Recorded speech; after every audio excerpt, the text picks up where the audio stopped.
Mən Allahı həm qəzəblənən, sevinən, sevən, yardımsevər bir həmdəm kimi görmək istəyirəm. Sadəcə bir problem var. Allahın varlığına empirik sübutlar yoxdur. Bu məni çaşdırır. Bunu gizlətmirəm. Amma məncə Allahı səhv anlayıb saxta sevməkdənsə, doğru Allahı tanımağa çalışıb şübhə içində olmaq daha dürüsttür. Şübhəli iman sənin o coğrafi, kör-təbii inancından 1000 qat üstündür. Mənim inancımın bir dayığı da odur ki, bu Allahın dostları varsa, yəqin ki özü də var. Yəni peyğəmbərləri, imamları həqiqətən yaşayıblar. Bu tarix elmi tərəfindən sübut olunub. Əgər dostları varsa, deməli Allahın özü də var. Bax, mənim Allaha olan inancım budur. Bir də ki, Abdullayev, mənim bir dərdim də var ki, bax, bu zəlzələlər, bu soyqırımlar, misal üçün bizim mart soyqırımları, 20 yanvar, tarix bu fatihlərin qəzəblərində sadəcə əskərləri öldürməyiblər. Balaca uşaqlardan tutmuş, nurlu ağbirçəklərə qədər hamını qanına qəltan ediblər. Mənə maraqlıdır, bu qədər müsibətdə Allah harda idi? Əgər olubsa və susubsa, o mütləq şər idimi ki, bunlara icazə verirdi? Mən demirəm ki, onun varlığından tam şübhəliyəm, ya da onun mütləq şər olduğuna inanıram. Amma bu şübhələr beynimi didib dağıdır, parçalayır Abdullayev. Bu suallar məni o qədər çaşdırıb ki, bəzən özümü o qan gölünün ortasında tək tənha hiss edirəm, sahibsiz bir yetim kimi. Allahın bu qədər qan tökülərkən susması, bax bu sükut mənim imanımı sığorta polisisi kimi cırıb atır. Abdullayev nəhayət dinləndi. Sən haqlısan Maraf, zəlzələdə əlində gəlinciklə ölən o körpələri məni də şübhəyə salır.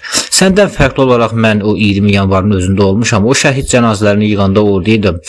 O gecə canımızı güclə qurtardıq. Fatihlərin də, o milyonlarla insanın ölümü də, o faşistlərin qaz kameralarındakı qurbanları da, Əlcəzairdəki zülümlər də, mən də bu şübhədə boğulmuşam. Hələ də yadıma düşəndə dəli oluram ki, Allah buna necə dözürdü.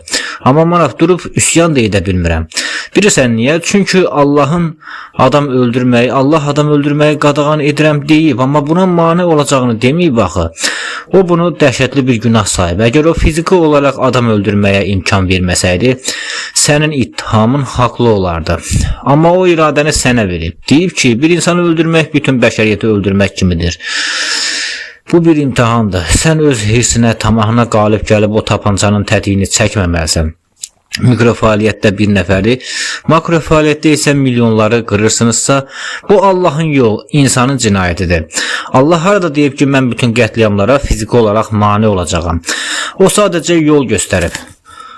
Vəssalam, o sadəcə yol göstərib. Seçimi isə o qanlı əlləri ilə fatihlərə, o diktatorlara və sənə buraxıb. Maraf, sən niyə Allah soyqırımlara o qədər uşağın ölümünə icazə verir deyəndə fərqində olmadan özünü Allahdan daha ədalətsiz bir yerə qoyursan? Bilirsən niyə? Çünki Allah səndən fərqli olaraq çoxluğa deyil, mahiyyətə baxır. Bayaq dedim, Allah üçün bir nəfər öldürmək bütün bəşəriyyəti öldürmək kimidir. Allah üçün bir ilə milyon arasında fərq yoxdur. Çünki can candır. Sən isə əslində deyirsən ki, bir uşağı öldürmək olar, bir nəfəri öldürmək olar, amma çoxlu uşağı yox. Sən o uşağın canına, mahiyyətinə qiymət vermirsən. Sən sadəcə rəqəmlərə, çoxluğa qiymət verirsən. Əgər bir uşağın ölümü səni bu qədər yandırmırsa, amma 1000 uşağın ölümü səni yandırırsa, deməli sənin problemin ədalətlə deyil, statistika ilədir. Allah isə o tək uşağın ölümündə də, soyqırımda da eyni dəhşətli günahı görür. Sən sayıların içində itmisən. Maraf, sən rəqəmlərin ədalətsizliyini ağlayırsan, Allahın ədalətinə yox. Gəl, sənə bir sual verim. Sənə bir avtomat verirlər və 2 seçim qoyurlar.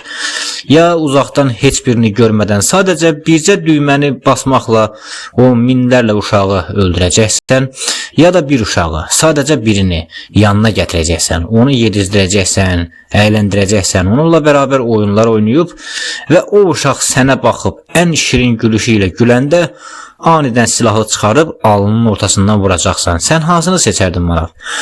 Əgər sən o minlərlə uşağı seçsən, deməli sənin dərdin sərin ədalət deyil. Çünki sən cana yox, rəqəmə baxırsan.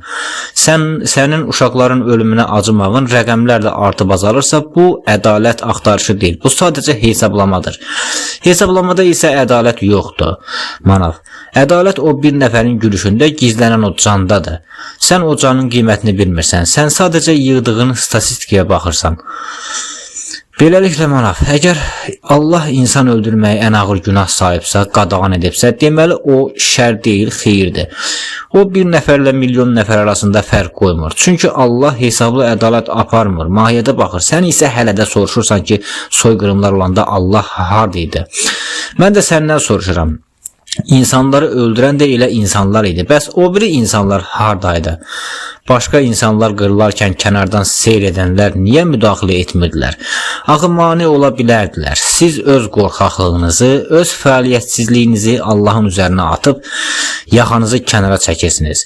De görüm, Sovet İttifaqı Əfqanistanda qətliam edəndə getdinmi? Neçə oğullarımız Sovet əskəri olsa da orada Əfqan xalqına güllə atmadı. Bəs sən nə eləmsən? Özün etmədiyin şeyi Allahdan istəyirsən. Sən yerdəsən Manaf. Günah sənindir, cinayət sənindir. Qorxaqlıq sənindir. Məsuliyyəti göydəkinə atıb özünü təmizə çıxarmağa çalışma. İndi özün bilərsən. Mənim bu məntiqimi saf çürük eləyə bilərsən. Amma bil ki, sən əslində ədalət yox, statistikaya və egona bəraət axtarırsan. Bu isə ədalət deyil əzizim. Bu sadəcə riyakarlıqdır. Əgər doğrudan da o uşaqlara acıyırsansa, deməlisən ki, mən nə 10.000 uşağı vuraram, nə də o bir uşağı. Əgər məni məcbur eləsələr, avtomatı öz boğazıma diriyib tətiyi çəkərəm. Bax, ədalət budur Manaf. Öz canından keçmək, başqasının canını rəqəmlərə qurban verməmək. Və sənə bir xahişim var. Mənə ateistlərin o uşaqcasına ancaq emosiyaya əsaslanan məntiqsiz suallarını vermə. Cavab verən, elə sual ver ki, cavab verəndə əlləri məhsin. Amma bu hesablama məntiqi ilə gəlmə. Çünki mahiyyətə deyil, saya əsaslanan adamın teoloji sualı mənim yanımda keçərsizdir. Sən sayı seçdin, Allah isə canı. İndi get o rəqəmlərin içində boğul. İndi soruşacaqsan ki, bəs zəlzələdə ölənlər, axı orada heç bir insan əli yox idi. Orada Allah da mane ola bilərdi. Allah niyə o yerin titrəməsinə icazə verir? Bax, indi mən səndən soruşuram, Manaf, bina niyə dağıldı? Bəlkə zəif tikilmişdi, armaturu, sementi az idi. Bəlkə ərazinin seismik göstəricilərinə cavab vermirdi. Burada Allahın şəri yox, insanın məsuliyyətsizliyi və korporativlərin korrupsiyası var. Onlar insanların həyatı ilə oynayır, yeyintiyə yol verirlər, əziz dostum. Yerdəki o şirkətlərə, o rüşvətxorlara gücün çatmır, amma qeybdəki Allaha dil uzadırsan. Sən ədalət axtaran yox, sən sadəcə qorxaqsan. Elə düşünmə ki, mən soyuqqanlıyam, xeyr, mən də düşünmüşəm, mən də ağrı çəkmişəm, amma mən Quranı qəbul etmişəmsə, ki bu belədir, inan mənə, Allaha söz çatdırmaq olmur. O hər şeyə cavab verir. Əgər sən Quranı Allahın kitabı kimi qəbul etmirsənsə, orada səhv axtarmağın, Allaha irad tutmağın da mənasızdır. Kitabın özünü qəbul etməyən adamın o kitabın sahibinə niyə belədir deməyə haqqı da yoxdur. Mən dözmürəm Abdullayev. Olmazdımı ki, bizi elə o cənnət dediyi yerdə yaradaydı? Manaf əsəbi halda dilləndi. Bu qədər qırğın, bu qədər faşizm, uşaq ölümləri, sellər, tufanlar niyə? Mən varamsa axı niyə əzab çəkməliyəm? Niyə bu dünya bu qədər çirkab içindədir? Olmazdımı ki, yaxşı yaşayaq? Axı bu tamaşa, bu komediya nəyə lazımdır? Manaf, sən əslində nə istədiyini bilirsən. Sən heç kimin ölmədiyi, dərdin və qayğının olmadığı, hər kəsin əbədi xoşbəxt olduğu bir dünya istəyirsən. Amma bu istədiyinin cavabı artıq Quranda var. Sənin bu təsvir etdiyin yerin adı cənnət əzizim. Sən Allaha irad tutursan ki, niyə bu dünyanı elə ilk gündən cənnət kimi yaratmadı? Bax, əziz dostum, sənin bu dünyada adi bir diplom almaq üçün belə illərlə oxuyursan, universitetə girmək üçün imtahan verirsən. Heç kimə imtahansız, zəhmətsiz diplom vermirlər. İndi necə olur ki, o boyda cənnət üçün hazirə nazir olmaq istəyirsən? Bu dünya o diplomun alındığı o imtahan zalıdır. Manaf, zalın şəraitindən şikayət etmək sənə sualları cavablamaqda kömək etməyəcək. Bayaq məni günahlandırırdın. Deyirdin ki, Allahı qapı ardında gözlədirəm.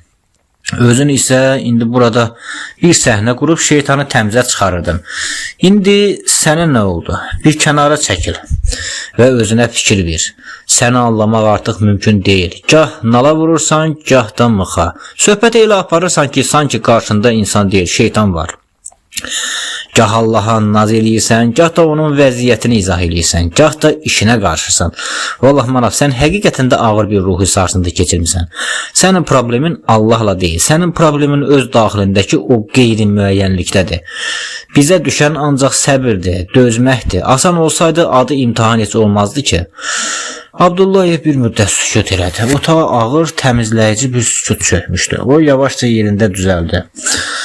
Sanki Manava daha yaxın olmaq, onun o səmimi ruhuna toxunmaq istəyirmiş kimi. Səsi bu dəfə heç olmadığı qədər titrək və dürüst idi. Manav, dedi Abdullayev, boynuma alıram. Mən hələ sənin kimi Allaha qarşı səmimi olan bir adam görməmişdim. Bayaq sən onunla elə danışırdın ki, ona elə atam deyə müraciət edirdin ki, mən məəttəl qaldım. Mənim o boyda məntiqi qalam sənin bu səmimiyyətinin yanında kiçildi. İndi mən sənə bir sual verəcəyəm. Amma sən də mənə səmimi cavab ver. Biz dindarların çoxu cənnət deyib dururuq. Amma əslində hamımız ölümdən qaçırıq. Bu da düz söhbətdir. Əlimizdə imkan olsa bu dünyadan bərk-bərk yapışıb heç vaxt ölmərik. Bayaq sən bunu deyəndə içimdə sarsıldım. Çünki haqlıydın. Mən özüm də Allahı qapardında gözlədirəmmişəm. Amma sən, Manav, tutaq ki, Allah indi gəldi sənin yanına və dedi: Manav, hazırlaş, artıq gedirik cənnətə. Sən nə edərdin? O dəqiqə əlini uzadıb onunla gedərdin, yoxsa sən də mənim kimi, o biri dindarlar kimi bəhanələr gətirib onu qapardın da gözlədərdin? Bax, məsələ budur. Sən bu qədər əzab çəkdiyin, şikayət etdiyin bu dünyanı o dəqiqə tərk edib onun yanına getməyə hazırsanmı? Cənnətə həqiqətən gedərdin? Yaxşı Manav, sən dedin, mən də qəbul etdim. Mən pis bəndiyəm. Mən Allahı qapardında gözlədən o qorxaq dindaram. İndi növbə sənindir. Sən deyirsən ki, əzab çəkirsən. Sən deyirsən ki, bu dünya çirkabdır. İndi tutaq ki, Allah gəldi. Həqiqətən də gəldi bu daxmanın qapısına. Səni bütün bu dərdlərdən, bu səfalətdən qurtarmağa gəlib. Sənə deyir ki, Manav, gəl mənimlə. Əbədi xoşbəxt olacağın o cənnətə gedək. Orada daha bir neçə rubl dərdi olmayacaq. Orada heç bir dərd, problem, qəm-qüssə çəkməyəcəksən. Cibində pulun varmı, sabah çörək tapacaqsanmı deyə düşünməyəcəksən. Və Allah sənə köhnə nağıllardakı cənnəti yox, elə sənin öz zamanının, bax bu 1992-ci ilin bütün standartlarına və arzularına cavab verən bir cənnət vəd edir. Hər şey var Manav, hər şey. Bu soyuq daxmanı, bu palçıqlı küçələri, bu ağırlı ailəni, bu yarımçıq qalmış həyatını qoyub gedərdinmi? O qapıdan bir dəfəlik çıxmağa cəsarətin çatardımı? Yoxsa sən də o çox nifrət etdiyin dindarlar kimi əzab çəkdiyini dediyin bu dünyaya dırnaqlarınla yapışıb qalardınmı? Sənin o səmimi ata dediyin Allahla getməyə ürəyin varmı? Yoxsa sən sadəcə şikayət etməyi sevirsən? Abdullayev ayağa qalxdı. Əlini Manavın çiyninə qoydu. Bu artıq bir təsəlli deyil, bir meydan oxuma kimi idi. Barmağı ilə daxmanın qapısını göstərərək amansız bir dürüstlüklə davam elədi. Manav, daha bəhanən qalmadı. Bax, lap elə tutalım ki, Allah qapıdadır, səni gözləyir. Heç nəyə götürmə. Əşyalarını yığmağa belə ehtiyac yoxdur. Sadəcə düş həyətə və bütün bu əzablarına son qoyulsun. Daha o dükana borcun, arvadının hər gün beynini yiyən o acı sözləri olmayacaq. O qalustoklu yekəqarın müdürünün qarşısında əyilməyəcəksən. Can ağrısı, acılıq, səfalət, o daxili mənəvi boşluq, hamısı burada, bu palçığın içində qalacaq. Orada hər şey əladır, Manav, hər şey moderndir. Hətta o klasik nağıllardakı hurilərdən xoşun gəlməsə belə, bu dünyada vəfat edən istənilən bir gözəl qadınla yenidən evlənə bilərsən orada. Onlar orada cavan olacaq. Onlardan biri ilə evlənərsən, sənə hər şey vəd olunur. Allah sənin üçün ən yüksək standartları hazırlayıb. İndi cavab ver. Niyə hələ də buradasan? Niyə o qapıya tərəf bir addım da atmırsan? Yoxsa bu daxmanın tüstüsü, arvadının deyingənliyi və o borc dəftəri sənə Allahın vəd etdiyi cənnətdən daha mı doğmadı? Dur get Manav, Allah gözləyir. Nə gözləyirsən? Abdullayev daxmanın pəncərəsini, balaca pəncərəni taybatay açdı. Bayırın soyuq, şaxtalı havası daxmaya doldu. Manav, daha bəsdir. Təsəvvürlə ki, artıq heç bir sıxıntı yoxdur. Nə eləyim, necə eləyim? Sualı tarixin zibilxanasına gömülüb. Orada Yoxdur sözü yoxdur. Maraq. Mən sənə köhnə kitablardakı süd çaylarından baş gizəlləndirən şərablardan danışmıram. Mən sənə əbədi huzurdan, ruhun doymuşluğundan danışıram. Ən yaxşısı bilirsən nədir? Allah orada hər kəsi ələkdən keçirib. Ətrafında bircə dənə də olsun alçaq, xain, rüşvətxor bir qeyrət görməyəcəksən. Ancaq yaxşılar, ancaq ruhu təmiz olanlar üçün olacaq orası. Üstəlik qardaş, sən orada imamlarımızı, Fatimə anamızı da görəcəksən. İndi deyəcəksən ki, bəs arvadım, bəs qızım, narahat olma, zaman nisbidir. Sən o qapıdan keçən an, onlar da sənin yanında olacaqlar. Bütün tanıdığın adamlar orada olacaq. Yəni, əgər cənnətə düşənləri varsa. Heç bir ayrılıq, heç bir həsrət olmayacaq. Ananı da, atanı da görəcəksən, əzizim. Bax mana, bütün bəhanələrini öldü. Allah həyətdədir artıq, səni gözləyir. İndi düş aşağı, get onun yanına. Daha mənimlə çənə döymə. Məni öz yalanlarına da ortaq eləmə. Əgər həqiqətən o ata dediyin Allaha qovuşmaq istəyirsənsə, çıx get. Yoxsa etiraf elə ki, sənə bu palçığın içində Allaha naz eləmək, cənnətdə onun dizinin dibində oturmaqdan daha xoşdur. Get manaf, get artıq dayanma. Hə, nə oldu? Bayaq deyirdin ki, imamın nökəri olardım, qapısında it olardım. Deyirdin ki, Allah gəlsəydi dizlərini qucaqlayardım. İndi nə oldu, əziz dostum? Bax, o gün gəlib çatdı. Allah özü gəlib. Əzraili belə göndərməyib ki, canın ağrımasın. Çünki sən elə həmişə deyərdin ki, Allahın aldığı canda ağrı olmaz. İndi düş aşağı. Allahı həyatda gözlətmə, bəsdir. Səni bütün əzablarından qurtarmağa, səni yaxşı eləməyə gəlib. Sən özün deməmişdinmi ki, mənim Allahım inciməyi də bilir, küsməyi də. İndi o qapıdan çıxmasan, Allahı küstürəcəksən. Öz atanı qapıdan əliboş qaytaracaqsan. Bayaqdan etdiyin o səmimi sırıltılar, o ata müraciətləri hamısı yalan idi. Əgər zərrə qədər səmimisənsə, o qapıdan keç və bu cəhənnəmə bir dəfəlik bitir. Get, ata gözləyir. Axı mən Abdullayev, məndən öyrəndiyini mənə satma, məlum. Axı mən hələ indi heç bilmirəm ki, belə gedə bilərəmmi? Maraqın səsi titriyirdi. Sanki sözləri boğazında düyünlənmişdi. Məgər o gəlsə, həqiqətən gedirəmmi? Axı olmazdımı ki, elə mən hələ ki, yəni bu dünyada yaşayım, həyatdan doyum, sonra ölüm. Əgər məni öldürməkləmi ilahi pərverdigara xoşbəxt eləyəcək, hə? Olmazdımı ki, mən hələ yaşayım? İlahi, axı mən yaşaya bilməmişəm. Abdullayev, sən məndən öyrəndiyini mənə satırsan, alçaq. Axı mən heç nə anlamıram, Abdullayev. Mən bilmirəm nə cavab verim. Axı, bax, Manaf dedi. Sən indi özünü ifşa eləyirsən. Bayaqdan mənə əzab verir. Mən bədbəxtəm, Allah niyə bu zülmə baxır, deyə fəryad edirdin. İndi isə Allah sənə gəl qurtarım, səni bu zülmdən deyəndə, sən dayan, hələ də doymamışam deyirsən. Anlamırsanmı? Səni dünyaya gətirib ki, məhz bu sualı özünə verəsən. Sən bura doymağa gəlməmsən, bu dünya elə qurulub ki, sən burada heç vaxt doymayacaqsan. Hansı məhkum edam olunacağı gün həbsxanadan doydum deyər ki, sən ölümün səni öldürməklə xoşbəxt edəcəyini düşünürsən, amma Allah sənə deyir ki, mən səni öldürmürəm, mən səni azad eləyirəm. Sən isə o qədər bu zindana, bu borca, bu palçığa alışmısan ki, azadlıq sənə ölüm kimi görünür. Sən bayaqdan Allahın ədalətini sorğuluyordun. İndi isə öz səmimiyyətini sorğula. Sən Allahı sevirsən, yoxsa onun sənə verəcəyi rahat həyatı. Əgər onu sevirsənsə, sevilən gələndə hələ biraz da yaşayım deyilməz.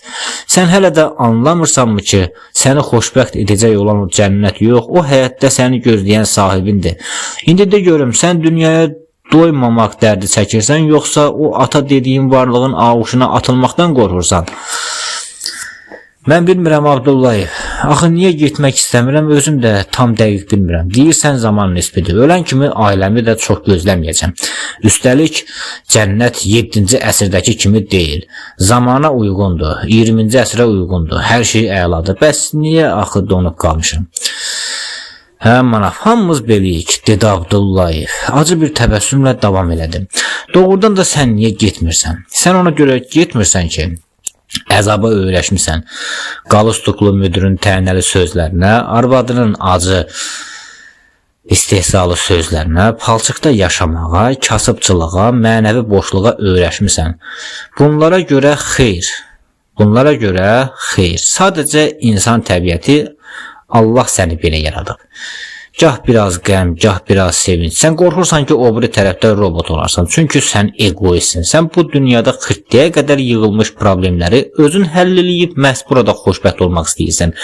Bir də qorxursan ki, tutaq ki, cənnətə getdin. Hər şey qaydasında olsa sıxılmayacaqsanmı? Bax budur. İnsan əzab, sıxılmaq, çətinlik istəyir ki, xoşbəxt olsun. Bu duyğu balansı səni qorxudur. Cənnətdə sıxılmaram ki.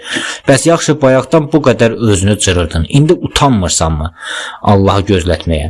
De görüm, niyə bu dünyanın palçığını istəyirsən? Sən xoşbəxtlik istəyirsən, o da sənə verilir. Amma həm də bu xoşbəxtliyi geri itələyirsən. Niyə? Çünki xoşbəxtliyi duyğu balansı olan bu dünyada axtarırsan. Niyə əbədi səadəti duyğu balansı ilə xoşbəxt olacağın dünyaya qurban verirsən? Üstəlik bu dünya qeyri-müəyyəndir, ölümlü, qalımlıdır, fanidir. Orada isə hər şey əbədidir. Əslində sən mahiyyətcə sürünmək istəyirsən. Sənin ürəyin axirəti, cənnəti götürəcək qədər böyük deyil. Sənə əzilmək və arxasınca bir damcı sevinç lazımdır. Bəs ayıb deyilmi? Allah sənə xoşbəxtlik verir, sən isə getmirsən. Bilirsən Manaf, gəl belə deyək. Abdullayev səsinə biraz da atalıq qayğısı qatdı sanki. Sən bir göl görürsən və o göl sənin xoşuna gəlir. Sən onu seyr etməyə çox sevirsən. Hər gün baxırsan ora, hər gün ora gedirsən. Amma o gölün suyu həmişə bol olmur. Yayda quruyur, gah azalır, gah da suyu çirklənir. Amma sən inadla yenə də ona baxırsan. Sən ancaq o gölü gördüyün üçün elə bilirsən ki, buradan geçsən, bir də o tamaşanı görməyəcəksən. İlahi Manav. Allah səni okeana aparır. Sən gedib oranı görsən, bu gölə nifrət eləyəcəksən. Sən niyə cənnət istəmirsən? Çünki görməmsən, gözünü açıb buranı görmürsən. Elə bilirsən, dünya bundan ibarətdir. Ax, oranı bircə dəfə görsən, bura sənin yadından belə çıxacaq. Və bir də bizə bax, özün fikirləş. Sən demişkən, biz nə ediriksə, xoşbəxt olmaq üçün eləyirik. Hər anımız xoş keçsin istəyirik. Amma bu dünyada xoşbəxtliyi axtarmaq, burada olmayan bir şeyi axtarmaqdır. Sən də, mən də yaxşı bilirik ki, bu dünyada xoşbəxt olmaq mümkün deyil. Burada ancaq gizbəsər olsan, bəlkə xoşbəxt ola bilərsən. Sənin kimi duyan, sənin kimi dərdi olan adam bu palçığın içində axı necə xoşbəxt olsun? İndi de görüm, okean durarkən o qurumuş çirkli gölün qurağında niyə diz çökmüsən? Mən istəyirəm ki, burada xoşbəxt olum Abdullayev. Sonra orada olaram. Abdullayev isə onun sözünü dərhal kəsdi. Burada xoşbəxtlik yoxdur Manaf, anla bunu. Burada xoşbəxtlik yoxdur. Buradakı xoşbəxtlik ancaq cahillikdən irəli gələ bilər. Burada ancaq sürünmək var, sürünmək. De ki, mən sürünmək istəyirəm. De ki, hələ sürünməkdən doymamışam. Sürünmək, budur sənin seçimin. Manaf gözlərini qıyaraq az qala sayıqlayılmış kimi cavab verdi. Hə, sürünə xoşbəxt olmaq istəyirəm. Çünki sürünürsən, əziyyət çəkirsən və birdən xoşbəxt olanda, yəni o lənətə gəlmiş bir damcı, o kiçik sevinci keçirəndə sənə ləzzət eləyir. O əzabın içindəki o bir damcı dad başqadır. Abdullayev rəngi ağarmış halda geri çəkildi. Nifrət və kədər qarışıq bir səslə pıçıldadı. Allah kəssin belə sevinci. Sənə o okean təklif olunur. Sən isə dizin süründüyün palçıqdakı gölməçənin ləzzətindən danışırsan. Onda bəs niyə sürünəndə çaqqal kimi göylərə uluyursan? Abdullayev səsində bir qamçı kimi havada şaqqılladı. Madam ki, sürünməyin ardınca gələn o bir qırıq sevinç sənə daha çox ləzzət verir, deməli sən xoşbəxtliyi yox, sadəcə əzabın bitməsindən doğan o keçici rahatlığı hiss etmək istəyirsən. Bilirsən bu nəyə bənzəyir Manav?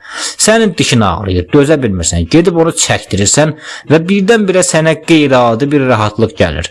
Hansı ki, dişin ağrımayanda o rahatlıq sənin üçün adi bir şeydir. Onu heç hiss etmirdin. Sən sağlamlığı yox, ağrının kəsilməsini sevirsən. Sənə ağrıdan gələn o zəhərli rahatlıq lazımdır. Amma anla ki, bu xoşbəxtlik deyil. Manav, bu asıllıqdır. Sən dünyaya deyil, sən bu dünyanın sənə verdiyi ağrılara zəncirlənmirsən. Bəs yaxşı, bədəl nə qədər böyükdürsə, yəni ağrı nə qədər şiddətlidirsə, o ağrıdan sonra gələn rahatlıq da bir o qədər möhtəşəm deyilmi? Abdullayev Manafı öz məntiqi ilə küncə sıxılmış kimi davam edir. Sən öləcəksən, sən can verəcəksən. İndi qorxursan, amma bu boyda qorxudan, bu boyda ağrıdan sonra gələn o sonsuz rahatlığı heç düşünmürsənmi? Can bahasına gələn rahatlıq gör nə qədər böyük, nə qədər müqəddəs bir şey olmalıdır. Amma sənin ən çox narahat olduğun şey əslində cənnətdəki o fərqli quruluşdur. O ideologiyadır. Çünki bu dünyada şan şöhrət deyilən bir bəla var, egoizm var. Egoizm elə bir şeydir ki, insanın nəinki bu dünyasını, hətta o dünyasını belə əlindən alır. Sən hələ də başqalarına görə yaşamaqdan, hələ də tanınmaqdan və yaxud bunun kimi şeylərdən, puldan, özünü göstərmə həvəsindən, bütün bunlardan əl çəkməmsən, ürəyində qopub atmamsan. Ona görə qorxursan ki, cənnətdə heç bir şey, o fikirləşdiklərinin heç biri yoxdur. Orada səni digərlərindən fərqləndirən o saxta üstünlüklər də olmayacaq. Amma bir düşün, sən həmişə kosmopolitizmi dəstəkləmirdinmi? Cənnət elə əsl belə baxanda kosmopolit bir dünyadır. Orada sərhədlər, siniflər, o öyündüyün boş şeylərin heç biri yoxdur. Madam o dünyanı arzuluyordun, bax o qarşındadır. Get də, nəyi gözləyirsən axı? Bilirsən, əziz dostum, Abdullayev acı bir istehza ilə Manafın gözlərinə baxdı. Qədim dövrlərdə insanlar çörək tapmırdı, dərman tapmırdı. Vəhşi heyvanlar, həşəratlar, qızdırma, infeksiya, hər şey bir bəla idi. Dünya indiki kimi nazlı nemətli deyildi. Ona görə də o vaxtın insanı üçün cənnət bir xilas, bir ideal idi. İndi isə həmin o qədim dövrlərə nisbətdə hər şey var. Sənə elə gəlir ki, ora kasaddır və ən əsası Manaf, cənnətə kapitalistlər getmək istəməz. Onlar bərabərliyi sevmirlər. Nə olub? Hamının bərabər olduğu yer belə pisdir. Bilirsən sən niyə getmirsən? Bəlkə də sən hələ də qazanmaq istəyirsən. Əgər Allah desəydi ki, Manaf, orada da işləyib pul qazanmalısan, and olsun Allaha o saat gedərdin. İnsanın cənnətə marağının az olması, o ucuz ətin şorbası olmaz məsələsindən irəli gəlir. Amma bu ucuz deyil ki, sən bu qədər əzab çəkirsən, sən bilə-bilə Allah yolunda can verirsən. Sən öz rahatlığından keçirsən, məgər cənnət havayı mı başa gəlir? Sən elə bilirsən ki, bir şey, yəni yenə də cənnətin, yəni o əbədi səadətin havayı olduğunu düşünürsənsə, onda belə bir şeylə fikirləşirsən ki, bir şey havayıdırsa deməli dəyərsizdir. Orada kommersiya münasibətlərinin olmaması sənin həvəsini öldürür. Çünki sənin üçün pulun, alverinin, rəqabətin olduğu yer, olmadığı yer ölü zona sayılır. Sən cənnətdə hüzur yox, sən cənnətdə bazar axtarırsan. Bəli, Manafın səsi bu dəfə qətiyyətlə ucaldı. Gözlərində qəribə bir parıltı yarandı. Mən mübarizə istəyirəm, özümü sübut etmək istəyirəm. Mən gördüyüm bu adamlarla yaşayıb, bu dünyanın dadını duzunu çıxarmaq istəyirəm. Çünki mən hələ sözümü deməmişəm Abdullayev, belə çıxıb getmək, məğlub tərəf kimi çəkilib getmək mənə ağırdır. Mən həyatının dadını çıxarmalıyam. Hələ də içimdə ümidim var. Mən bu palçığın içindən bir çiçək çıxarmadan, bu insanlara kim olduğumu göstərmədən o okeana da girmək istəmirəm. Mənə mübarizə lazımdır, mənə sübut etmək şansı lazımdır. Sən bayaqdan zarıldayırdın ki, mən bədbəxtəm, ruhi sarsıntım var, əzab çəkirəm. Abdullayev bu sözləri deyərək Manafın sözünü kəsdi və başını istehza ilə buladı. Manaf, bax bir özünə, sən ruhi sarsıntı keçirirsən, əzab çəkirsən, bədbəxtsən. Hələ bir gün belə xoş gün görməmsən, amma bu həyata o qədər bağlısan ki, hələ bir özünü sübut etsən, biraz da xoşbəxt olsan, ruhi vəziyyətin yerinə gəlsə, gör onda nə olacaq. Onda heç ölmək istəməyəcəksən. Onda bu dünyadan qopmaq sənin üçün qeyri-mümkün olacaq. Sən elə bilirsən ki, güclənəndə getmək asan olacaq. Xeyr, bəlkə də elə bu rəzil, zəlil halda ölməyin sənin üçün ən böyük şansdır. Çünki indi səni bura bağlayan ancaq ağrılarındır. Sabah bu dünya sənə biraz gülümsəsə, sən o pəncərənin önündəki atanı deyil, bu dünyanın saxta parıltısını seçəcəksən. Necə ki, hələ indi belə sən o atanı gözlədirsən. İndi de görüm, sən doğrudanmı özünü xilas etmək istəyirsən, yoxsa sadəcə zəncirlərini qızıl suyuna çəkdirmək eşqinə düşmüsən? Bilirsən, insanın Allahla arasındakı o dəhşətli fərq nədir, Manaf? Abdullayev ayağa qalxıb Manafın düz təpəsinin üstündə dayandı. Allah gələcəyi görür. 10.000 il əvvəldən bilirdi ki, sən bugün bu daxmada onu yaxud da elçisini həyətdə gözlədəcəksən. Ona qapını açmağa tərəddüd edəcəksən. Elə ona görə də bəlkə də sənə elə o vaxtdan cəza verilmiş. Heç düşünməmsənmi? Bəlkə ömrün boyu çəkdiyin o acılar, o bitmək bilməyən rəzilliklər məhz indi etdiyim bu hörmətsizliyin, bu tərəddüdün cəzasıdır. Çünki qabaqcadan bilmək, həm də qabaqcadan tədbir görmək deməkdir. Elə deyilmi? Sən elə bilirsən ki, əvvəl günah edilir, sonra cəza gəlir. Amma Allah üçün zaman yoxdur, mana. O sənin bugün göstərdiyin bu nankorluğu gördüyü üçün səni bütün ömrün boyu o palçığın içində qıvrandırıb ki, bəlkə də o qapını açmağa ləyaqətin çatsın. İndi də görüm sən hələ də niyə bədbəxtəm deyə soruşmağa cürət edirsən, yoxsa bu bədbəxtliyin səbəbinin elə bu anın inatkarlığın olduğunu anlayırsanmı? Bəlkə elə bütün səbəblər indi etdiyim bu hörmətsizliyin ucbatındandır. Bilirsən bana, Abdullayev səsini biraz da alçaldı, onun düz qulağının dibinə pıçıldadı. Sən cənnəti ona görə istəmirsən ki, bəlkə də özünü sübut etməyə eşqinə düşmüsən. Amma insan nəfsi doymur. Sən əvvəl özün kimi balaca adamlara sübut edəcəksən. Sonra özündən böyüklərə. Bəlkə də gün gələcək, sən də o alçaq qalıstuqlu yekə qarın müdürün kimi olub, özün kimi bədbəxtləri əzəcəksən. Heç düşünmüsən. Bəlkə Allah istəmir ki, sən o müdürünün tayı olasan. Bəlkə o səndə bir işıq görüb. Əgər desən ki, yaxşı, məndə işıq görübsə, niyə məni bu qədər əzab çəkməyə vadar eləyir? Onda gəl sənə başqa şeylər də deyim. O səni cənnətə aparanda getməyəcəksən. Sən yenə də bu əzablı dünyanı seçəcəksən. Ona görə də sən elə bu sevdiyin şeylər, yəni bu dünya ilə cəzalandırdı. Sən bu palçığı seçdin, o da sənə seçdiyini verdi. İndi də görüm hələ də o qalıstuqlu müdür olmaq xəyalı ilə bu ilahi vəhdəti dəvət edə biləcəksən. Axı niyə? Manafın səsi daxmanın divarlarında əks olundu. Razıyam, Allah gələcəyi bilir. Lap elə tutalım ki, indi onu qapı ardında gözlətdiyimə görə məni cəzalandırdı. Amma axı niyə mən günahı etməmişəm? Cəza niyə indi gəlir? Dünyada cinayəti düşünəndə yox, onu əməli şəkildə edəndə tuturlar. Edəndə cəza verirlər. Allah niyə məni hələ etmədiyim bir şeyə görə cəzalandırır? Hardan bilim ki, o vaxt başıma gələnlər imtahandır yoxsa cəza? Əzizim, tutalım ki, indi Allahı qapı ardında gözlədirəm və yaxud da Allah tutalım ki, heç başqa bir şeyə görə cəzalandırır. Axı mən heç nədən xəbərsizəm. Abdullayev, başa düşürsənmi sən nə deyirsən? Bax Manaf, misal üçün belə götürək. Abdullayev davam elədi. Tutalım sən gələcəyi görürsən. Görürsən ki, bir uşaq 2 gündən sonra lap elə sənin uşağın mağazadan konfet uğurlayacaq. Bunu sən bilirsən. Ancaq uşaq hələ də özü də uğurluq edəcəyini bilmir. 2 gündən sonra mağazaya gedəndə bu onun ağlına gələcək. Sən də ya əvvəldən ona xəbərdarlıq eləyirsən, ya da həmin gün onu tənbih eləyirsən. Uşaq hələ heç bir şey etməmiş, sən ona məsləhət verdin. Hansı ki uşağın hələ ağlının ucundan belə bu iş keçmirdi. Sənsə onu cəzalandırırsan, ya da onu tənbih eləyirsən. Başa düşürsən məni? Bəs niyə Abdullayev? Manafın səsi bu dəfə sualdan çox bir etiraz kimi çıxdı. Niyə Allah məni ümumiyyətlə yaratdı ki, bəlkə mən doğulmamışdan əvvəl, yəni bütün bu imtihanı, hər bir şeyi kənara qoyaq, bəlkə mən doğulmamışdan əvvəl daha xoşbəxt idim. Gör nə qədər əzab çəkdim, nə qədər sındım. Ruhi sarsıntı keçirdim ilahi pərverdigara. Heçlik də bundan daha yaxşı idi. Bir də ki, tutalım ki, mən öldüm, getdim cəhənnəmə. Axı bütün bunlara nə ehtiyac var idi? Elə yatdığım yerdə heç olmadığım o heçlikdə daha xoşbəxt idim axı. Ən azından heç nə hiss etmirdim. Ağrım yox idi, qorxum yox idi. Məni yaradıb bu dünyaya atır. Üstümə əzab, fitnə, imtahan göndərir. Sonra da deyir ki, bunlara döz, sonunda əbədi xoşbəxt ol. Bu əbədi xoşbəxt olmaq da qapalı mücrüdür.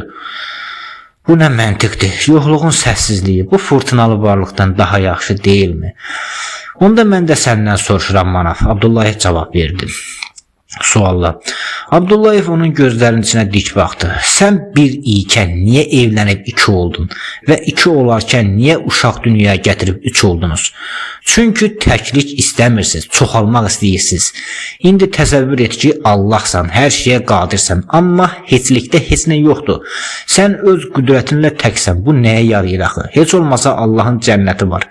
Bəs sən ay bədbəxt, sən bədbəxt ola niyə bir qızla evlənib onu bədbəxt elədin? İkiniz də sürünürsünüz. Hələ bir uşaq da dünyaya gətirib yeni bir bədbəxt yaratmısınız. Onu da süründürürsünüz. Bəlkə o uşaq daha varlı bir ailədə doğulacaqdı. Amma sən istədin, Allah da verdi. Sabah o uşaq kasıb olduğu üçün Allah məni niyə yaratdı deyəndə səbəbkar sən olacaqsan. Bəs sən niyə artırsan, hə? Allah, insanda nə varsa Allahdan gəlir. Allah güclüdür, insan da güclü olmaq istəyir. Allah yaradandır, insan da çoxalmaq istəyir. Sən dedin ki, özümü başqalarına sübut etmək istəyirəm. Başa düş, insanla Allahın da dərdi birdir. Başa düşülmək. Sadəcə Allahdan hər şey mütləq və ifrat səviyyədədir. Allah azad iradəli insan yaradıb ki, ona özünü sübut eləsin. Yəni anlaşılsın. Allaha ləzzət edir insanlar onu anlamağa çalışanda. Dərd başa düşülmək, dərk edilmək dərdidir. Sən necə anlamaq və anlaşılmaq istəyirsənsə, Allah da eləcə istəyir. O da sevilmək istəyir. Allaha qarşı empatiya hiss etsən, onu qınamazsan. Əksinə ürəyin yanar ki, ilahi, bizim dərdimiz birdir. Başa düşmənə, Abdullayev bir addım və yaxınlaşdı. Allahın gücü var, kainatı, ulduzları, insanı, mələkləri yaradır. Amma anla, insan kədərlənəndə özü kimi birinə dərdini deyə bilir. Bəs Allah neyləsin? Onun şəriki yoxdur, o təkdir. Ona tamamilə azad iradəli bir varlıq lazımdır ki, onu anlasın. Sən özün bunları deyirdin. İndi nə oldu? Məndən soruşursan, mən də sənə öyrədirəm. Daha doğrusu elə bunları əvvəl səndən eşitmişdim. Yenə də sənin özünü öyrədirəm. Bəli, bir şeyin ən güclü tərəfi həm də onun ən zəif tərəfidir. Çünki Allahın gedəsi ikinci bir Allahı yoxdur və o insanı özünə xəlifə seçib. İndi bir də özün fikirləş. Bütün dünyadakı bu murdarlıqlar, bu zülmlər ona görədir ki, Allah insana mütləq azadlıq verir. Çünki ancaq belə bir azad iradəli insanın öz düşüncəsi ilə Allahı seçməsi, onu kəşf etməsi Allah üçün əsl mənadır. Sənin məni niyə yaratdın sualın Allah üçün ürək dağlayıcı bir şeydir, manav. Axı o təkdir, bunu sən demişdin. İndi nə oldu? Sən öz yaradıcını bu tənhalığında tək mi qoyacaqsan? Bax manav, Abdullayev əlini havada silkələdim. Allahı səmimiyyət mənasında insaniləşdirə bilərsən, bu yaxşıdır. Amma məni niyə yaratdın sualını verəndə qarşındakı o insaniləşmiş Allah sənə cavab verə bilməz. Sual insanın sualdır, amma cavab Allahdandır. Başa düş, sənin suallarının fəlsəfəsi Allahın huzurunda qırılır. Başa düş manav, Allah sən və ya mən kimi bu sistemin bir parçası deyil. Sistemi yaradan odur. Abdullayevin səsi indi daha təmiz idi.